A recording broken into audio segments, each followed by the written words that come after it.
Bonjour à toutes et à tous, bienvenue sur ma chaîne Max Invest sur laquelle je parle d'investissement et aujourd'hui plus particulièrement de mes compléments de revenus.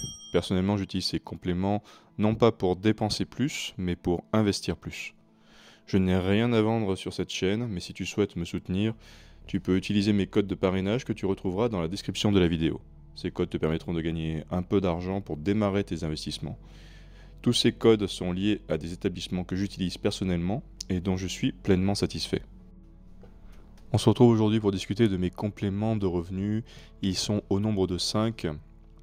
La bourse, le crowdfunding immobilier, les intérêts bancaires, le cashback et l'immobilier physique. Je n'ai pas une stratégie qui est dédiée à ces compléments de revenus, dans mes investissements en tout cas. Notamment en bourse, j'ai vraiment cette logique de capitalisation et non de dividendes par exemple. Le crowdfunding IMO, on va dire, est peut-être l'item sur lequel je pourrais peut-être à terme, sur le moyen long terme, m'investir un petit peu plus pour avoir effectivement ce petit complément.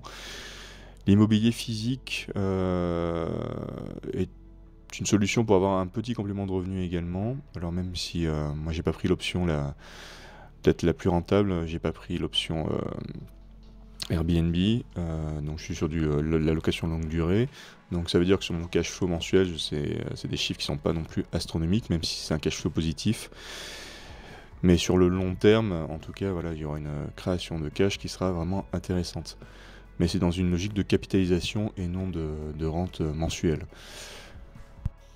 Et on va voir que même dans une logique de capitalisation, on peut arriver à générer quand même une certaine somme d'argent mensuelle qui reste non négligeable et toujours appréciable pour moi dans un but de pouvoir investir plus. Je n'utilise pas, comme je disais en introduction, pour dépenser plus, mais bien pour investir plus tous les mois. Alors en numéro 1, la bourse, qui nous permet de percevoir des dividendes par les entreprises.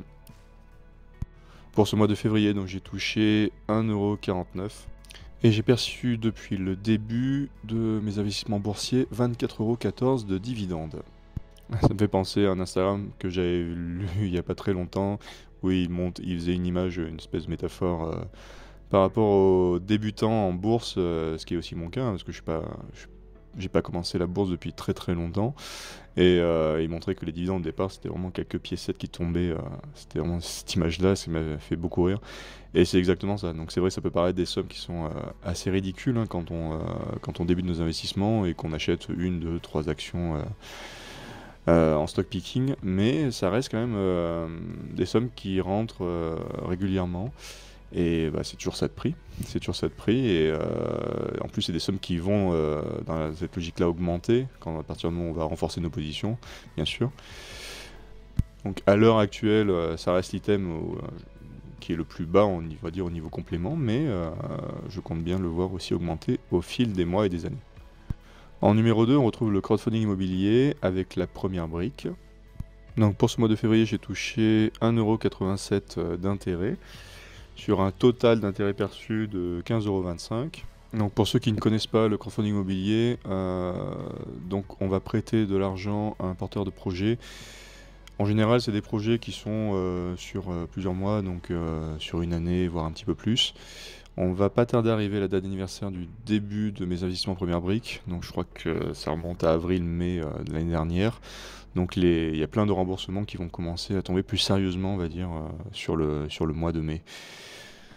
Comme pour la bourse, on reste sur des petites sommes, mais par contre, j'ai pas non plus investi énormément en crowdfunding IMO. Je ne mets que des petites sommes mensuellement. Je pense que petit à petit, je vais, avec les intérêts en plus que ça va générer, je vais commencer à mettre un petit peu plus sur les projets en tout cas qui me plaisent. Alors, numéro 3, on retrouve les intérêts bancaires, donc qui sont liés à la banque donc, de Trade Republic, mon courtier pour mon CTO.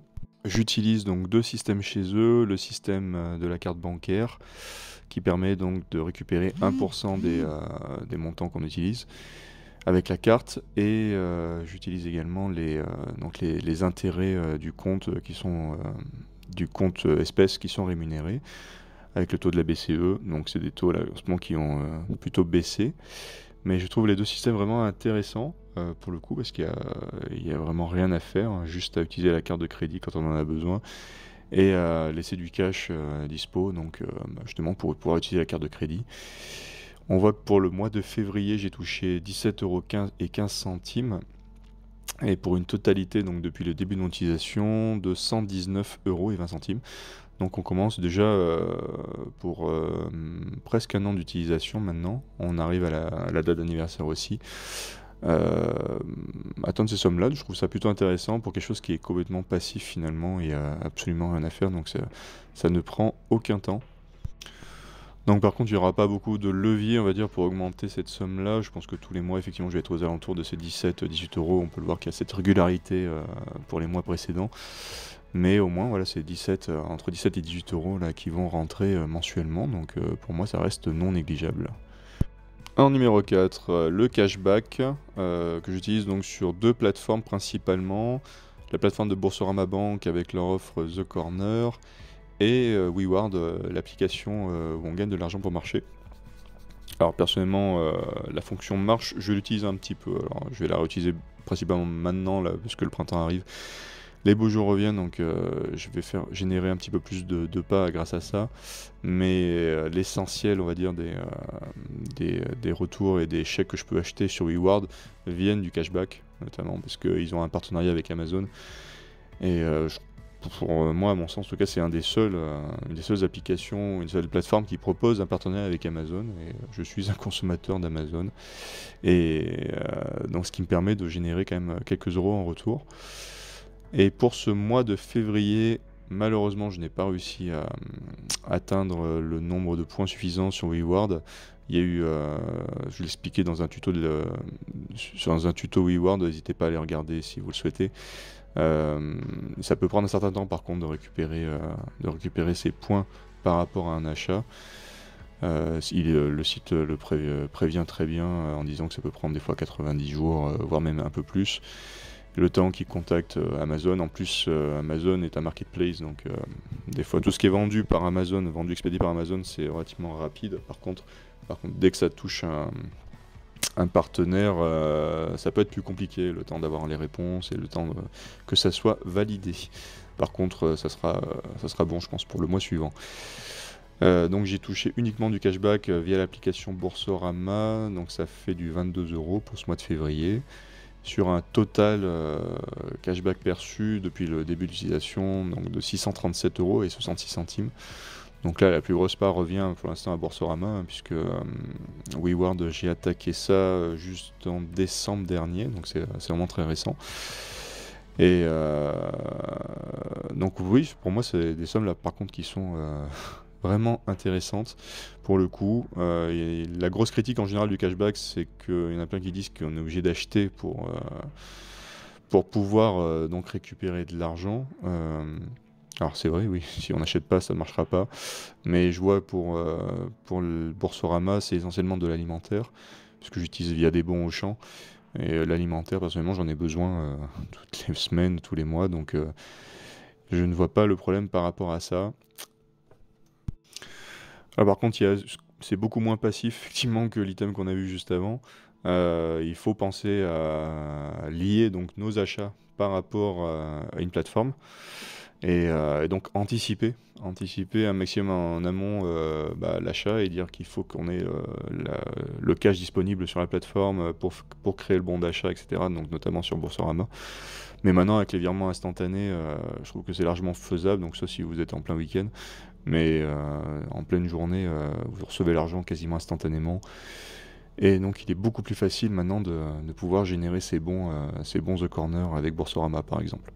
Donc ça aussi c'est une critique qui apparaît souvent je trouve dans le cashback, dire finalement c'est quelques euros, ça rime à rien de s'embêter pour 1 € par-ci par-là. Pour moi 637,66 € qui reviennent dans mes poches ou qui ne sont pas sortis de mes poches au moment des achats, c'est pas négligeable, hein.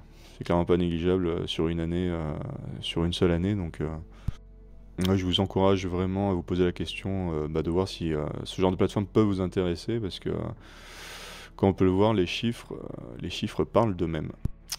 Et mon dernier item, donc c'est l'immobilier physique. J'ai un appartement en LMNP. Pour ce mois de février, une fois les frais déduits, je suis à un résultat positif de plus 245 €. Alors sur cette dernière vignette, on peut voir donc pour ce mois de février, j'ai cumulé un total de 287 €. J'ai eu beaucoup de frais pour l'appartement en janvier, ce qui explique donc le résultat négatif pour le mois précédent, ce qui permet quand même d'atteindre les 103 € positifs donc pour la totalité de l'année 2025. L'année précédente, j'avais réussi donc à cumuler 1 755 €. Je pense que l'année 2025 sera beaucoup moins performante malgré tout parce que donc j'étais en différé total de crédit pour l'appartement sur l'année 2024 et j'ai commencé donc à rembourser à partir de janvier 2025.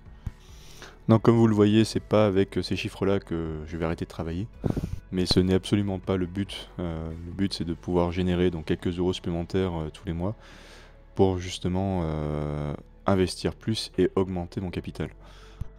Alors ça c'est ma vision des choses, ce n'est peut-être pas la vôtre. Je ne dis absolument pas que ma vision est la meilleure et que tout le monde devrait faire pareil, loin de là. Et peut-être que ce suivi vous donnera des idées et peut-être l'envie en tout cas d'en discuter. Et la partie commentaires est là pour ça. Je vous souhaite une excellente journée, beaucoup de réussite dans vos investissements et à bientôt pour la prochaine vidéo. Allez, salut!